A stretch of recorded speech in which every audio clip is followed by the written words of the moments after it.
Democrats holding a Voters of Tomorrow summit in D.C. this morning with Kamala Harris expected to give a virtual address.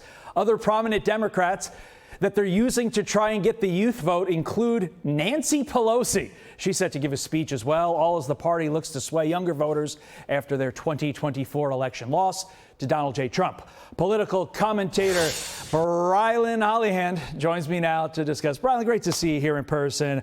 I'm confused. I'm perplexed. I'm flummoxed, if you will. Why would Democrats turn to the candidate who literally squandered their decades-old stranglehold over the youth vote to try and get the youth vote back?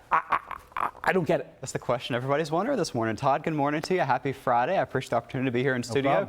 I will say to you that this right here is why the Democrat Party is a sinking ship of a party. Gen Z put Kamala Harris in the trash heap of history right next to Hillary Clinton last November. Why the Democrat Party would think to pull her out of that trash bin of history and try to have her win Gen Z back over? The Democrats had this monopoly on Gen Z prior to this election. Thankfully, they ran Kamala Harris, and the Republican Party broke that monopoly.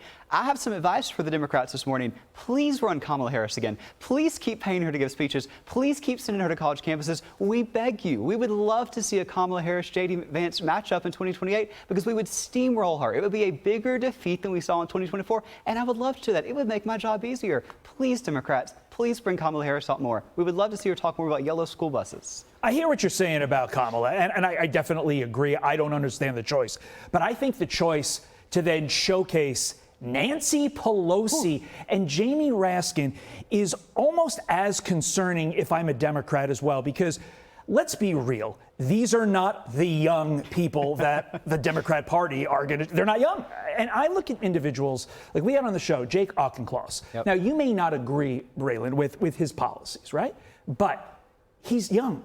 He communicates well, and I think you go for your Moskowitzes, you go for your Auchinclosses, and you really try to get that center. It seems the Democrats aren't doing that. What are your thoughts? No, they're not at all. Last time I was at the Capitol, Nancy Pelosi was walking around with her walker, looking like she should have been in a retirement home 10 years ago. Really? She was. Are you being serious? I'm fully serious. She physically had a walker? Had a walker. It was after she fell down the I have stairs not seen that. I have to take your word for that. It was upsetting. That right there is why Gen Z got off the sidelines. That's why a generation that in previous elections, first of all, didn't pay attention to politics, didn't go vote on Election Day, and never voted Republican, got off the sidelines, voted Republican because we're so fed up. Unlike the left, who when they get frustrated, they dye their hair blue, put in a nose ring, get a bullhorn, and shut down their streets in New York City protesting, we decided to do some effective action with that frustration, and we took to the ballot box instead of the streets. That said, there is some new polling out here that I do want to report to you. It's from the Pew Research Center, if you guys could help me out here. Recent polling revealing 49% of Gen Z is trending back toward the Dems, after originally 47% identify with the GOP in 2024. Basically,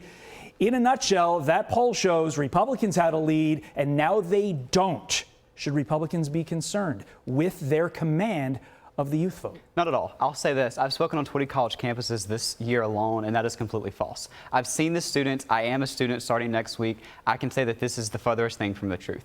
Gen Z men are fed up with being told that our masculinity is toxic. We're tired of being villainized by a party that's attempt to bring us over is by calling us Nazis, by calling us garbage. I mean, for far too long, the left has made these safe spaces for us, and finally, Gen Z is choosing freedom over feelings. In November, the president broke this monopoly that we talked about that the DNC had on Gen Z, and he doesn't need to stop there. My message to our party this morning is to do more. That's what Gen Z voted for in this election. We've had an incredible 6 months of the golden age, an incredible 6 months of results after results and promises made, promises kept, but Gen Z wants more. We voted for change, and there's a lot more that can be done. This is what we're wanting here, and I absolutely think that it's attainable, but the Republican Party can't take their foot off the gas. We have the momentum. The Dems don't sleep. We can't sleep either. We have to keep working between now and the midterms to get another 2 years, to get J.D. Vance in the Oval Office come 2028. We have Gen Z on our side. Why can't we lose this now? Yeah, anecdotally, I mean, you're on the ground. You're actually doing the work. Anecdotally, I have one example that was just from this week, talking to a liberal dad, a friend of mine